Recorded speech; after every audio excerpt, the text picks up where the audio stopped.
माध्यमिक शिक्षा मंडल मध्य प्रदेश भोपाल की प्रस्तुति।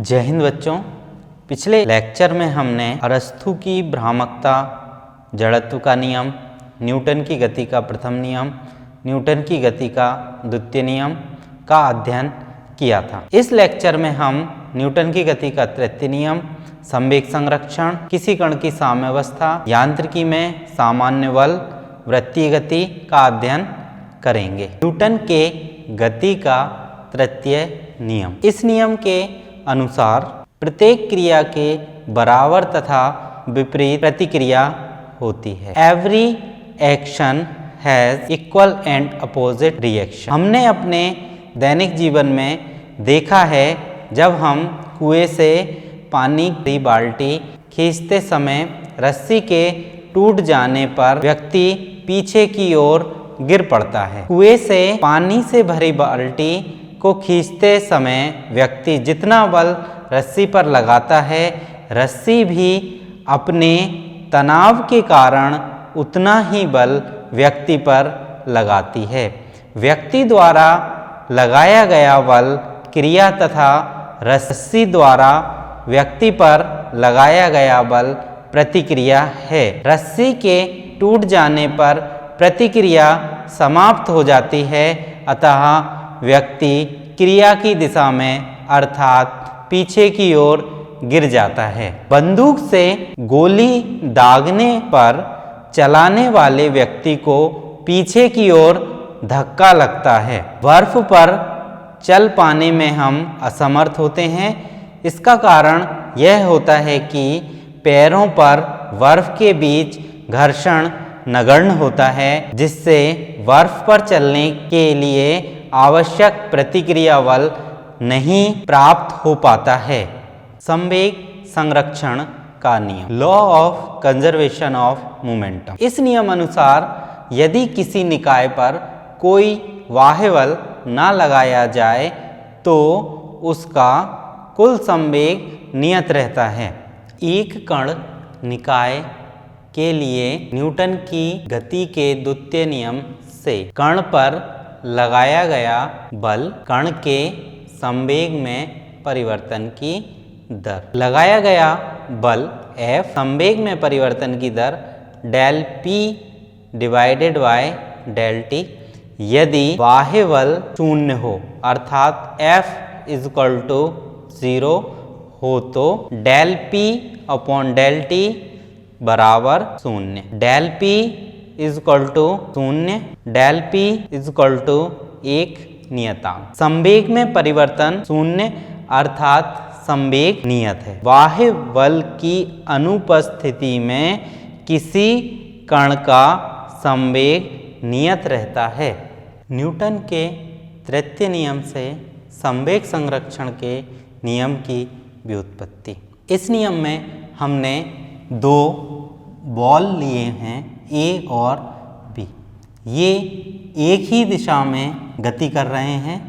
इनमें जो ए है उसकी वेलोसिटी बी की वेलोसिटी से ग्रेटर देन है। अगर ये एक ही दिशा में गति कर रहे हैं तो एक समय ऐसा आएगा ये आपस में टकराएंगे। टकराने को हम कहते हैं कॉलिजन या संघट्य। जब ये टकराते हैं तो टकराने के पहले और टकराने के बाद दोनों स्थिति में हम संवेग को निकालते हैं। इस स्थिति में हम अगर ए के संवेग की बात करें तो ए का संवेग क्या होगा? द्रव्यमान इंटू वेग। तो ए का संवेग हमारे पास होगा m1u। v का संवेग क्या होगा? b का संवेग होगा m2u2। ए और बी का संघट्य के पूर्व दोनों का कुल संवेग, वहाँ से हम ए का और बी दोनों के संवेग को जोड़ देंगे। m1u1 plus m2u2। जब इनमें कॉलिजन होगा अर्थात संघट्य होगा, उसके बाद दोनों अलग अलग वेग से गतिमान रहेंगी। तो यहाँ पर हम संघट्य के पश्चात ए का संवेग देखेंगे तो द्रव्यमान में परिवर्तन नहीं होगा, सिर्फ उनके वेग में परिवर्तन होगा, इसलिए हमने यहाँ पर इनिशियल जो प्रारंभिक वेग था उनका वो u माना था और बाद में v माना है। m1 v1 ये a का संवेग होगा संघट्ट के पश्चात, संघट्ट के पश्चात b का संवेग m2 b का द्रव्यमान m2, संघट्ट के पश्चात दोनों का कुल संवेग m1 v1 plus m2 v2। Newton की गति के तृतीय नियम से किसी क्रिया के बराबर एवं विपरीत प्रतिक्रिया होती है। यहाँ पर हमने पिंड A द्वारा B पर लगाया गया बल एवं पिंड B द्वारा A पर लगाया गया बल, दोनों बल लिए हैं। ये FAB पिंड B द्वारा A पर लगाया गया बल है, FBA पिंड A द्वारा B पर लगाया गया बल। ठीक, यहाँ पर हमने दोनों बल ले लिए इक्वल और अपोजिट न्यूटन के तृतीय नियम से। इसमें हमने डेल टी का दोनों साइड मल्टीप्लाई कर दिया, दोनों का मल्टीप्लाई करने से ये हमारा बन गया है आवेग। आवेग बल इंटू समय, बल इंटू समय को हम आवेग कहते हैं। हम जानते हैं क्योंकि आवेग इज इक्वल टू संवेग में, यहाँ पर हम इस आवेग की जगह पर संवेग रखेंगे, यहाँ पर आवेग की जगह पर संवेग को पुट करेंगे। ए के संवेग में परिवर्तन हमारा होगा प्रारंभिक संवेग ए का माइनस ए का अंतिम संवेग। यहाँ पर हम m1 v1, m1 v1 क्या है, ए का अंतिम संवेग माइनस m1 u1, ये क्या है, ए का प्रारंभिक संवेग इज इक्वल टू, यहाँ पर हम b के संवेग में परिवर्तन को रखेंगे तो यहाँ पर बनेगा हमारा माइनस b का या वस्तु 2 का अंतिम संवेग m2 v2 minus m2 u2। यहाँ हम माइनस का मल्टीप्लाई करेंगे m1 v1 minus m1 u1, minus का मल्टीप्लाई करेंगे m2 v2 plus m2 u2। यहाँ से हम के जो संवेग हैं उनको हम एक साइड कर देंगे, b के जो संवेग हैं उसे हम एक साइड कर देंगे। यहाँ पर हम अंतिम संवेग और प्रारंभिक संवेग दोनों को अलग अलग कर लेंगे, अंतिम संवेग निकाल लेंगे दोनों वस्तुओं का, m1 v1 plus m2 v2 is equal to, इसे ट्रांसफ़र करेंगे m1 u1 plus m2 u2, m1 v1 plus m2 v2 दोनों वस्तुओं का अंतिम संवेग बराबर m1 u1 plus m2 u2 दोनों वस्तुओं का प्रारंभिक संवेग, अर्थात संघट्ट के पहले का संवेग और संघट्ट के बाद का संवेग नियत है, अतः हम कह सकते हैं कि कुल संवेग दोनों वस्तुओं का नियत है। किसी कण की साम्य अवस्था, जब किसी वस्तु के एक ही बिंदु पर कार्य करने वाले समस्त बलों का परिणाम शून्य होता है तो वस्तु संतुलन में होती है। इस स्थिति में वस्तु पर कार्यरत बल संतुलित बल कहलाते हैं। इस प्रकार यदि किसी वस्तु पर कार्य करने वाले संगामी बल F1, F2, F3 dash dash dash हों तो ये बल संतुलन में होंगे। F1 plus F2 plus F3 plus dash dash dash बराबर 0। दो संगामी बल। यदि किसी बिंदु पर दो बल F1 और F2 कार्य करते हैं तो इनका परिणामी बल 0 होगा यदि दोनों बल बराबर और विपरीत हों, अर्थात F1 बराबर -F2, F1 plus F2 equal to 0। यांत्रिकी में सामान्य बल। यांत्रिकी में हमारा सामना कई प्रकार के बलों से होता है। वास्तव में गुरुत्वाकर्षण बल सर्वव्यापी है। पृथ्वी पर स्थित सभी वस्तुएं पृथ्वी के गुरुत्व बल का अनुभव करती हैं। यह बल गुरुत्वाकर्षण कहलाता है। उत्प्लावन बल। जब किसी वस्तु को पानी में डुबाया जाता है तब ऊपर की तरफ कार्य करने वाला बल को उत्प्लावन बल कहते हैं। प्रत्यानयन बल। जब किसी स्प्रिंग पर विरूपक बल लगाया जाता है तो विरूपक बल के विरोध में ऐसा बल कार्य करता है जो उसे पुनः उसी अवस्था में लाने का प्रयास करता है। इसे हम प्रत्यानयन बल कहते हैं। किसी व्यक्ति का लिफ्ट में भार। इसमें हम 3 कंडीशन देखते हैं। जब लिफ्ट स्थिर हो अर्थात विरामावस्था में हो, जब लिफ्ट ऊपर की ओर त्वरण ए से जा रही हो, जब लिफ्ट नीचे की ओर त्वरण ए से जा रही हो।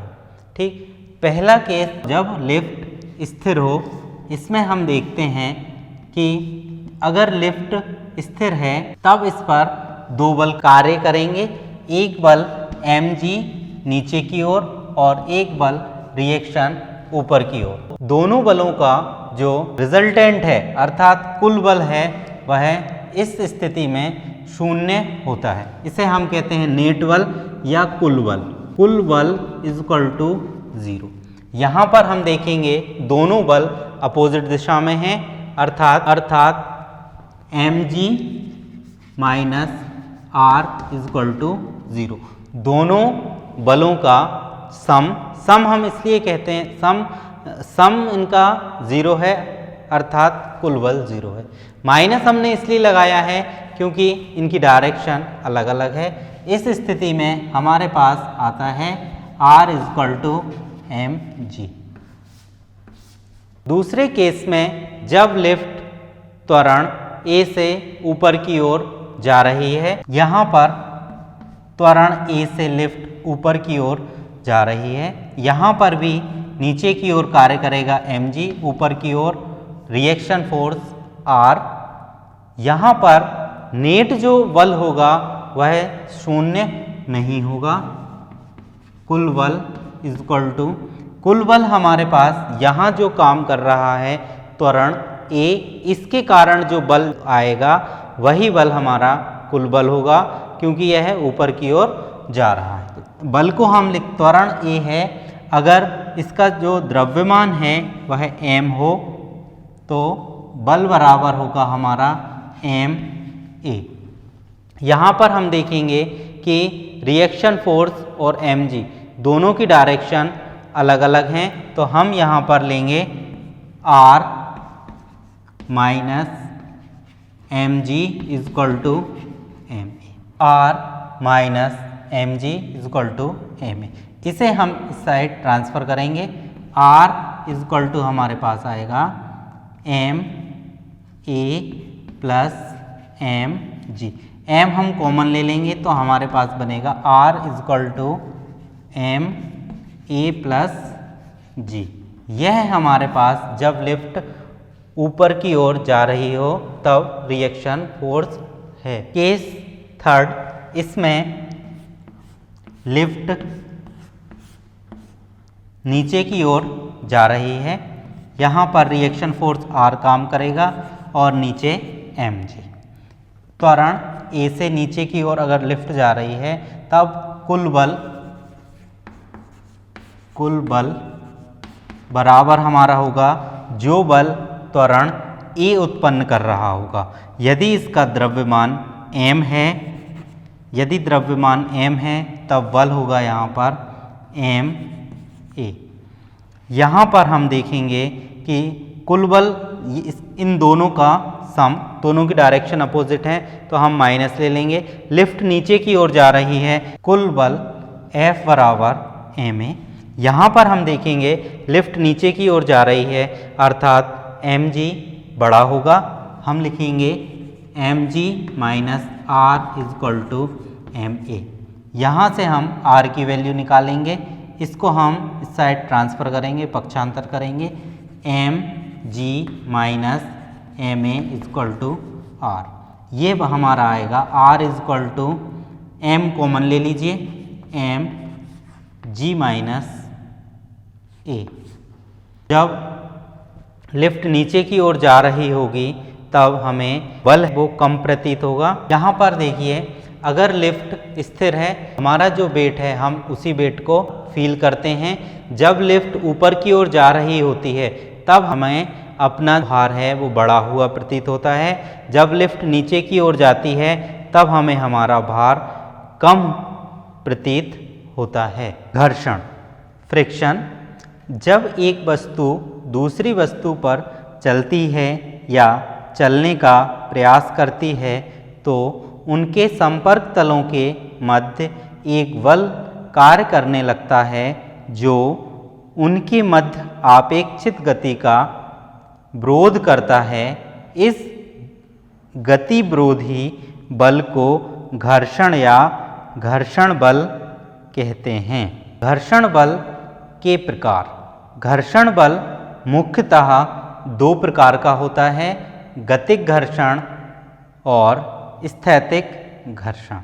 गतिक घर्षण पुनः दो प्रकार का होता है, सर्पी घर्षण और लॉटनिक घर्षण। अर्थात जब एक वस्तु को दूसरी वस्तु के ऊपर चलाने के लिए बाह्य बल की आवश्यकता है किंतु वह स्थिर ही रहता है तो उसके संपर्क तलों के मध्य कार्य करने वाले घर्षण को स्थैतिक घर्षण कहते हैं।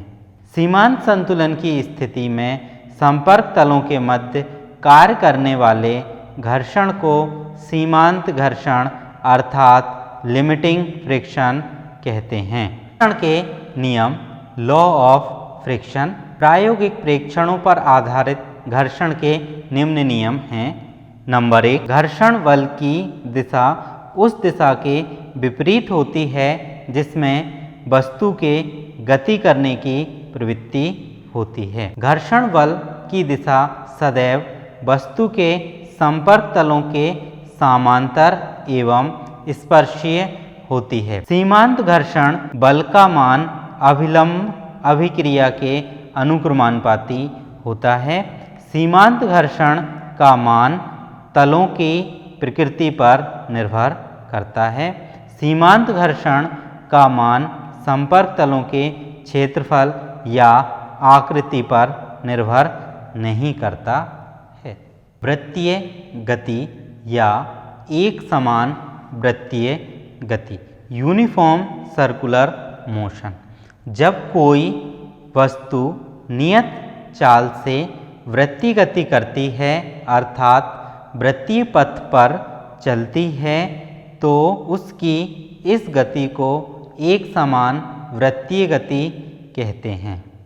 बंकित सड़क पर कार की गति, बंकित सड़क अर्थात सड़क का बाहरी भाग अंदर के भाग की अपेक्षा थोड़ा सा उठा होता है। इस प्रकार की सड़क को बंकित सड़क कहते हैं।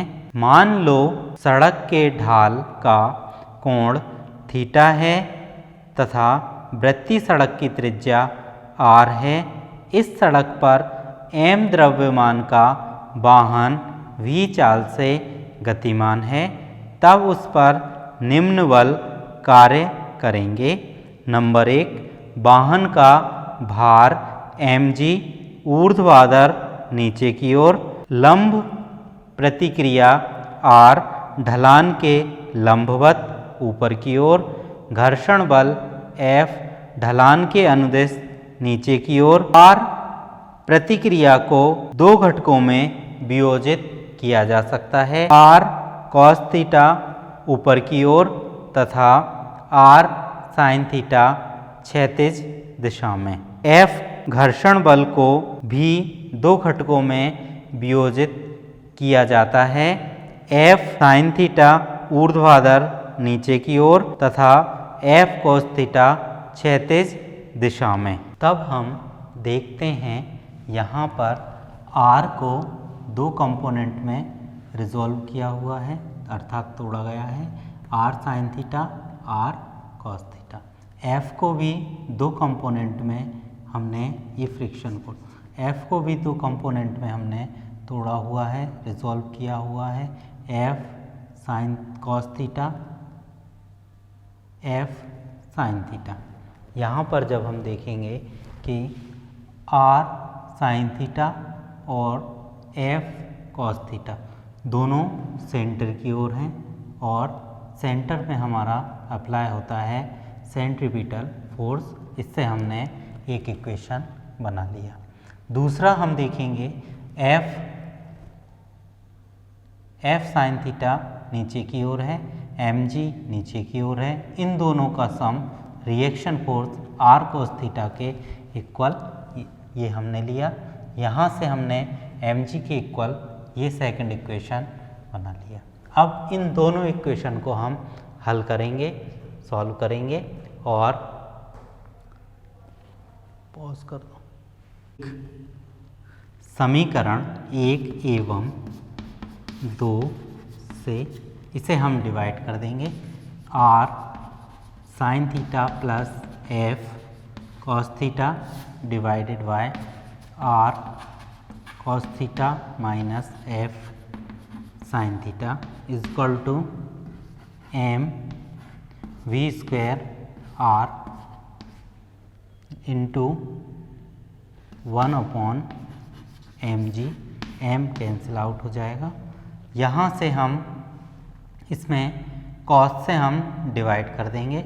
cos से जब आप डिवाइड करेंगे तो R sin theta upon cos theta plus F divided by R minus F sin theta upon cos theta is equal to v square upon R g। यहाँ पर tan theta is equal to sine theta upon cos theta. इस value को हम यहाँ पर put कर देंगे। R tan theta plus F R minus F tan theta is equal to v square R g। F is equal to हम put करेंगे mu R। इसके आगे हम v की वैल्यू निकालेंगे। v square is equal to यहाँ से R g R tan theta plus F divided by R minus F tan theta. F की वैल्यू हम यहाँ पर पुट कर देंगे mu R। v is equal to R G, इसको हम चेंज करके लिख देंगे f को आगे और f की वैल्यू रख देंगे mu R plus R tan theta divided by यहाँ पर R माइनस f की जगह mu R tan theta. v square is equal to R G. यहाँ से कैपिटल R ऊपर और नीचे से कॉमन लेकर कैंसिल आउट कर देंगे तो हमारे पास आएगा mu plus tan theta divided bye 1 minus R हमने ऊपर से कॉमन लिया, नीचे से कॉमन लिया, cancel out.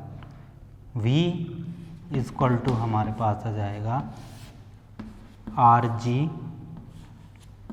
Mu plus tan theta upon 1 minus mu tan theta. यदि टायर और जमीन के बीच घर्षण शून्य हो तो घर्षण गुणांक बराबर शून्य समीकरण 3 में रखने पर V is equal to R G tan theta. यह किसी बंकित सड़क को पार करने के लिए उपयुक्त चाल है जबकि दोनों टायर और ज़मीन के बीच घर्षण शून्य हो। इसके आगे हम अगले लेक्चर में पढ़ेंगे। तब तक के लिए धन्यवाद।